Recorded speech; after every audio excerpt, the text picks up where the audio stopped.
महोदय, छत्रपती शिवाजी महाराजांच्या जीवनावर सीबीएसईच्या अभ्यासक्रमामध्ये 1ली ते 12वी मध्ये या पूर्ण 1ली ते 12वीच्या अभ्यासक्रमात फक्त 68 शब्दांवर छत्रपती शिवाजी महाराजांवर अभ्यासक्रम असणं हीच पहिलं तर सर्वात खेदाची बाब आपल्या सगळ्या या देशातील नागरिकांच्या दृष्टीने आहे।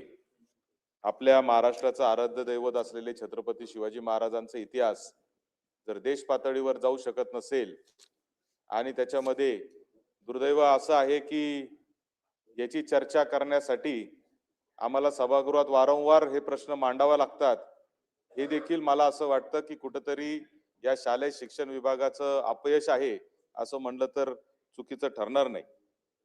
छत्रपती शिवाजी महाराजांच्या या एकूणच जीवनावर 68 शब्दामध्ये कशा पद्धतीने इतिहास मांडला जाऊ शकतो। रयतेचा राजा होता, बहुजनांचं राज्य उभं करण्याचं काम छत्रपती शिवाजी महाराजांनी केलं। 18 पगड जातीच्या 12 बलुतेदारांना, सगळ्या जाती धर्माच्या लोकांना सोबत ठेवून राज्य उभं केलं।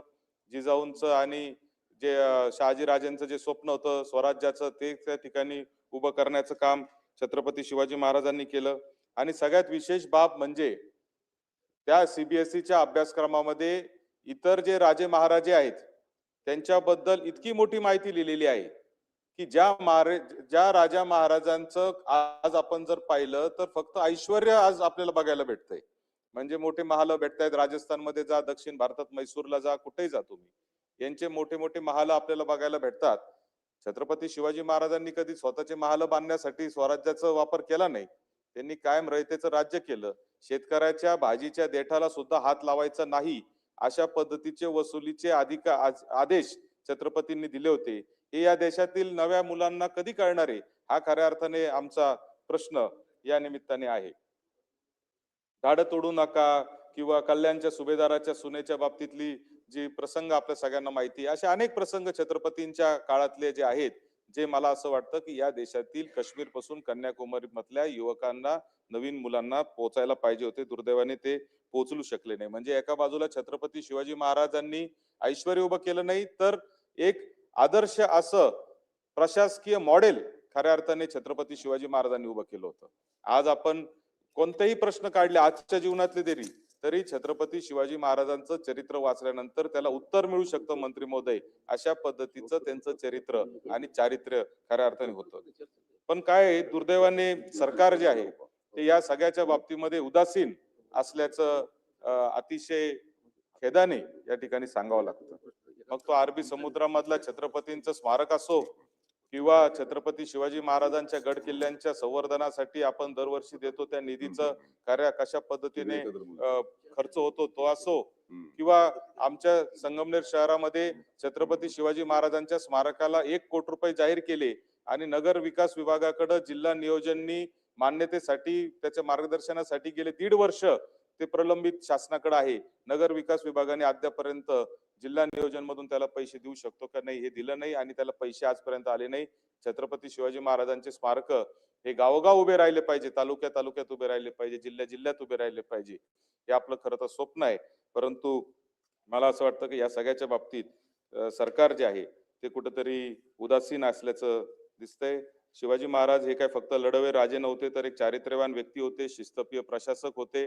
त्यांनी कायम रयतेचा विचार केला, राज्य हे वसुलीसाठी नाही तर प्रगतीसाठी वापरलं पाहिजे अशा पद्धतीची भावना छत्रपती शिवाजी महाराजांची होती। रयतेची काळजी घेणारा एक आदर्श पिता, आदर्श पुत्र म्हणून खऱ्या अर्थाने छत्रपती शिवाजी महाराजांचा इतिहास आपण सगळेजण पाहतो। त्यांच्या नावावर आपण मोठे मोठे राजकारण, सगळ्याच पक्षाचे लोक, मी काय कोणत्या एका पक्षावर येतं टीका करणार नाही, छत्रपती शिवाजी महाराजांच्या नावावर राजकारण आपण करतो आणि हे आज नाही तर अनेक पिढ्या आपण छत्रपती शिवाजी महाराजांच्या नावाने खरं तर राजकारण समाजकारणामध्ये सक्रिय राहतो।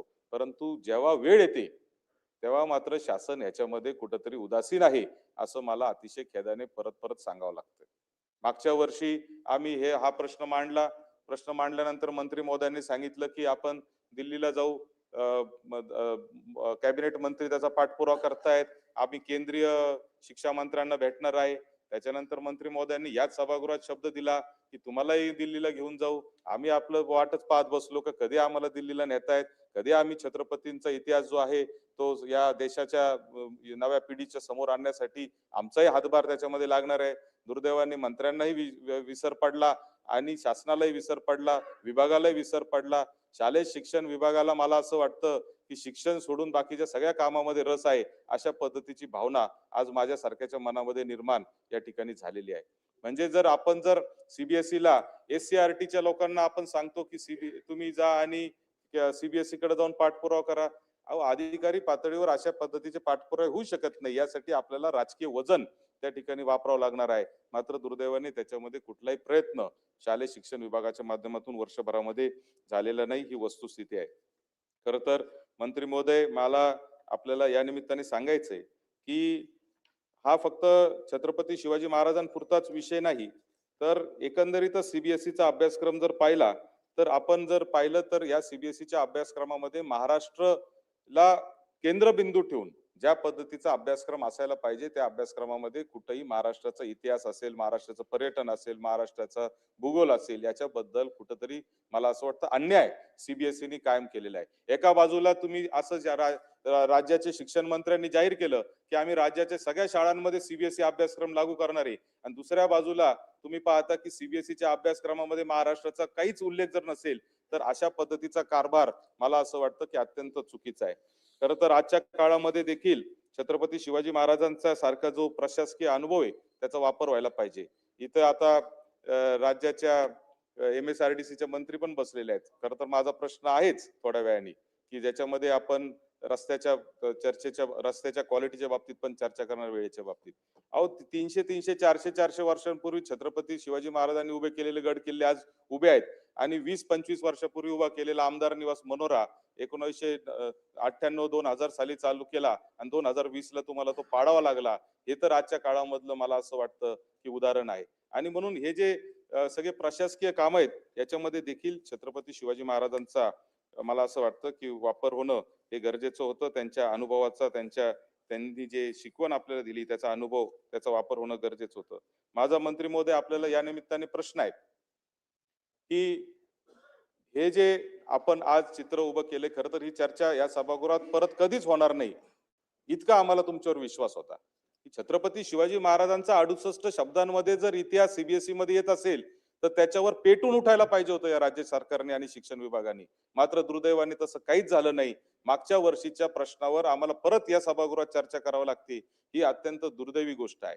आणि काय प्रयत्न केला मागच्या वर्षभरात, तर कुठलाही प्रयत्न केला गेलेला नाही.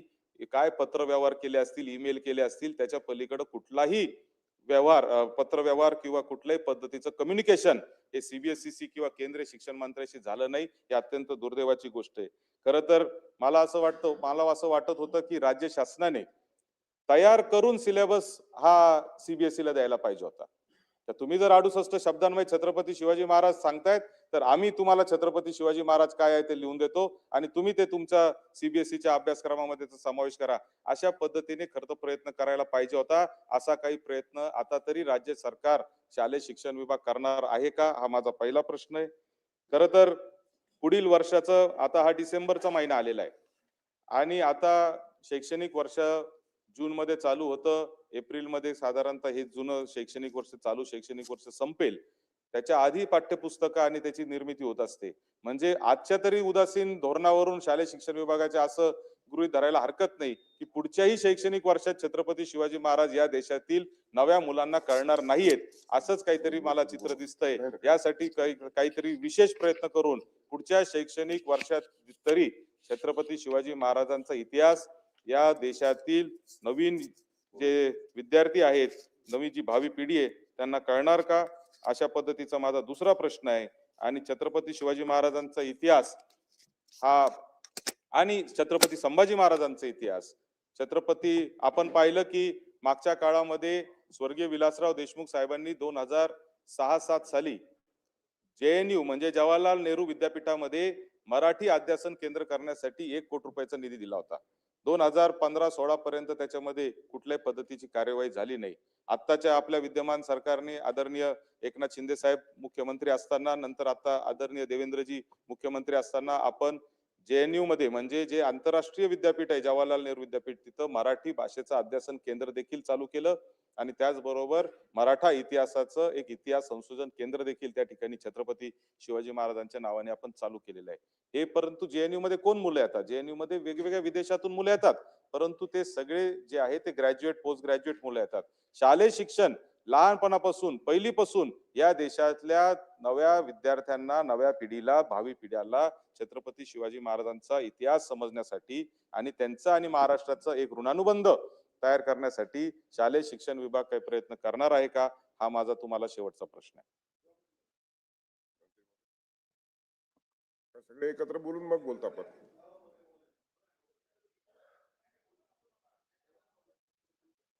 मंत्री महोदय, त्यांना एकत्रित आपण दिलं तर बरं राहील.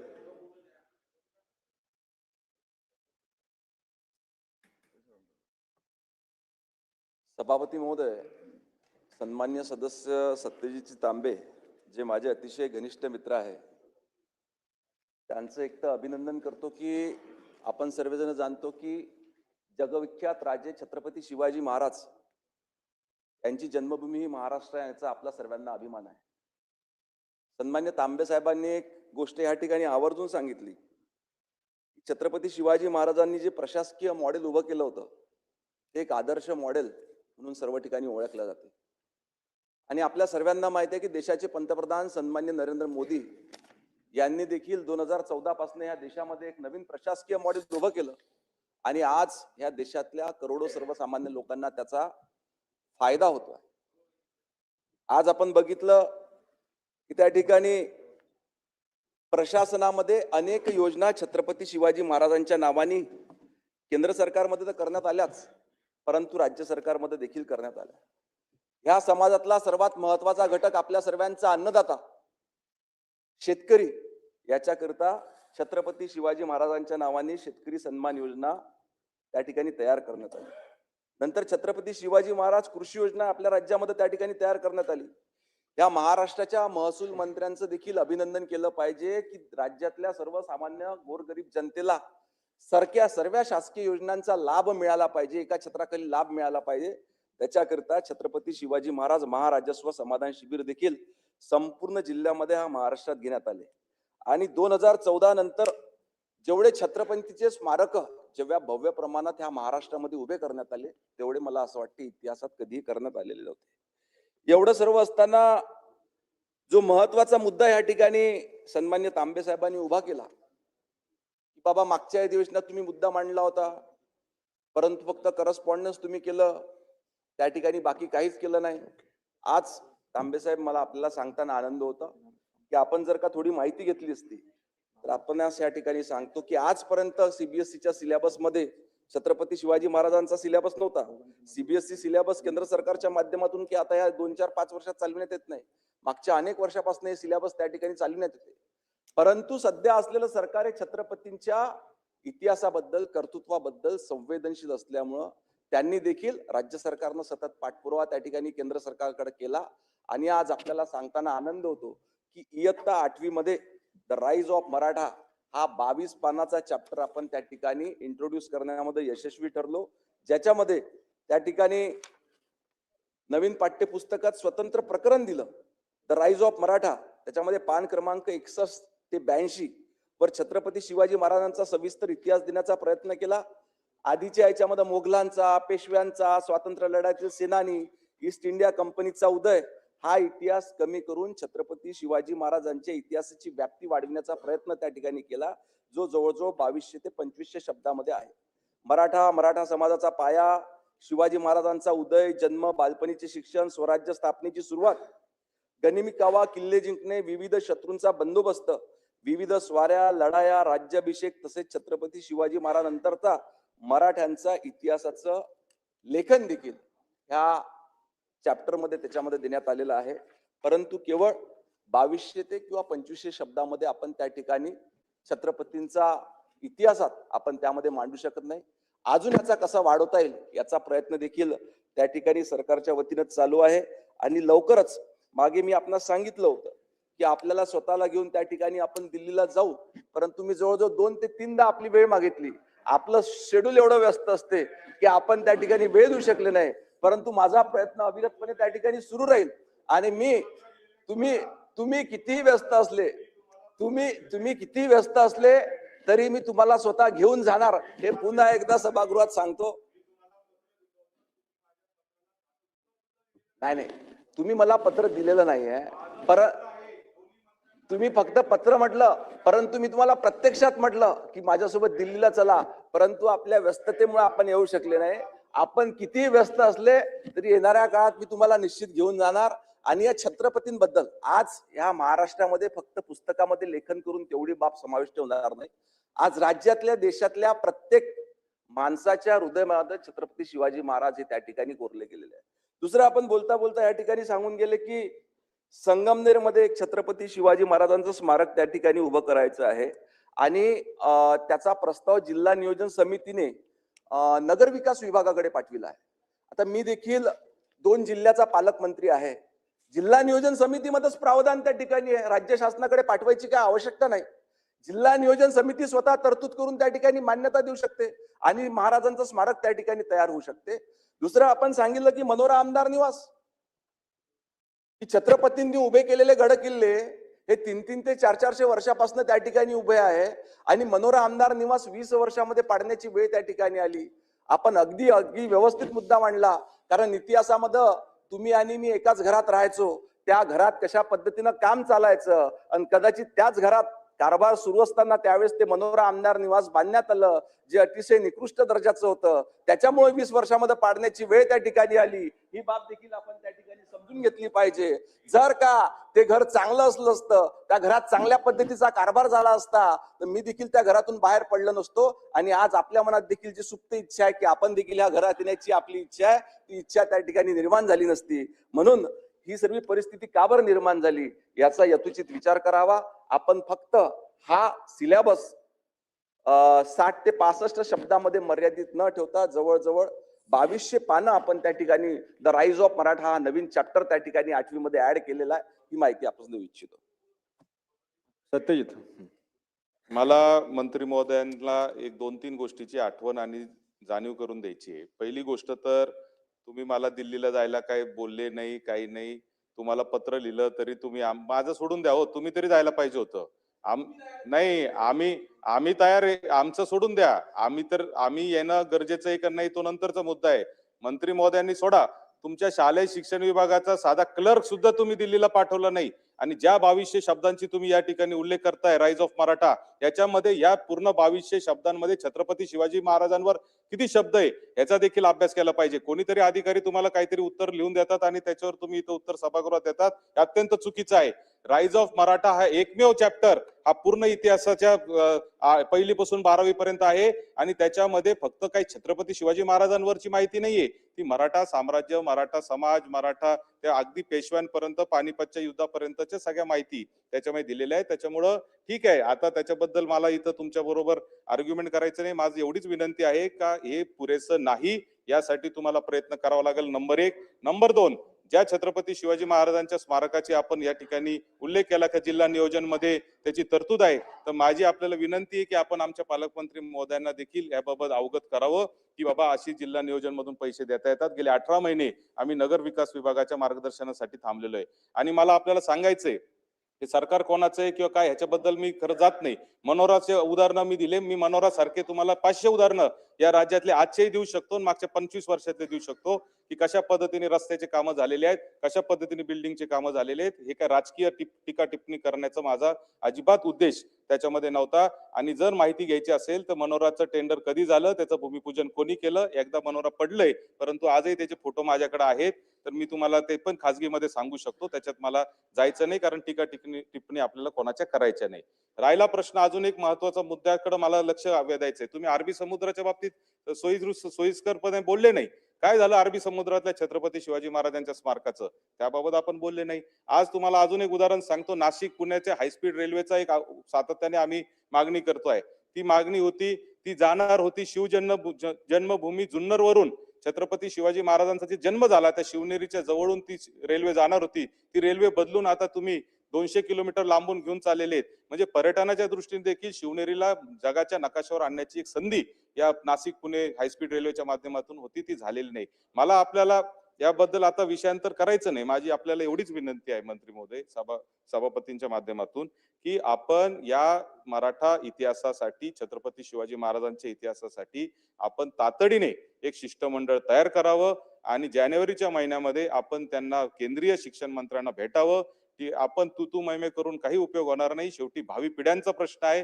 तुम्हाला मला, आपण एका घरात राहिलेलो आहे आणि एकाच घरात आपण भविष्यातही राहू, त्याच्याबद्दल कुठलीही मला मला शंका नाही आणि त्याच्याबद्दल कुठलंही माझ्या मनामध्ये भेद नाही. परंतु भावी पिढ्यांच्यासाठी छत्रपती शिवाजी महाराजांचा इतिहास हा जगासमोर आलाच पाहिजे, अशी माझी या ठिकाणी ठाम मागणी आहे.